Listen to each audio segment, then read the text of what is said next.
toată lumea, astăzi filmăm videoclip de Roblox pe Brookhaven! Și pentru că nu puteam să fac asta singur, vom juca cu verișoara mea Justina. Bun, salutare! Salutare tuturor! Uite pe mașină, uite! Cine e omul ăla? Nu știu. Și golul acestui videoclip îi să furăm banca. De la bancă banii. Sunteți pregătiți să facem asta? Ca să putem să mergem la aeroport, mergem în Grecia, la mare, în orice seară vrem. Să fim VIP. Dar eu am deja VIP. Nu, să fim cei mai băgați de pe pământ. Stai să găsesc banca, că n-am mai jucat de 1 miliard de ani în jocul ăsta.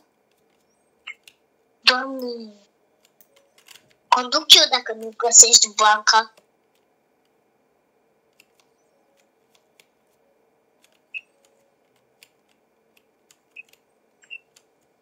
Gata, acum conduc eu, că tu nu găsești banca. Zi unde e banca.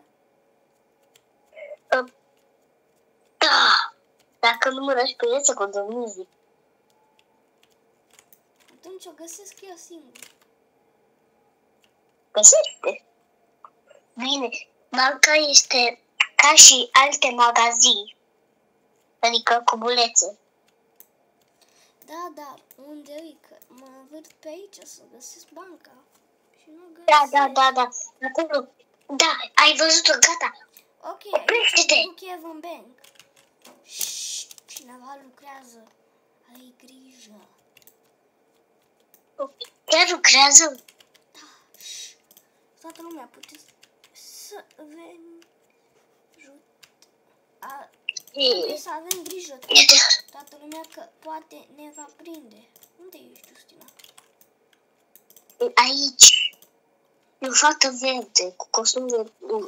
Nu întreba de ce am decida să mă mâncăs. Ai grijă că poate-i paznic. Da. Să nu ne prindă. Da, lasă-mă, tu. Nu, mai dați fata. Bună ziua. O să fure banii. Bă, nu fura. Da, uite. Crestri. Nu fura tu bani. Ok, toată lumea bambri mult. Deschizi bambri. Ok, toată lumea. Am furat banii, poate e paznică aia. Oh, nu, dacă e paznic. Ok, fug, rapid. Am luat-o prin... Ai făcut denunțele roșii.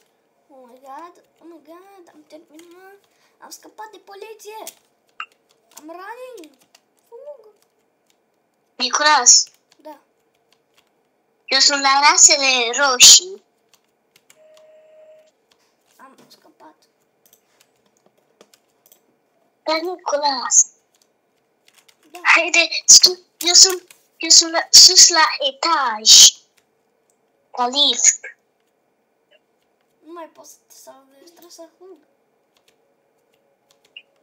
Da, fugi, dar eu în continuu. Scăpat toată lumea.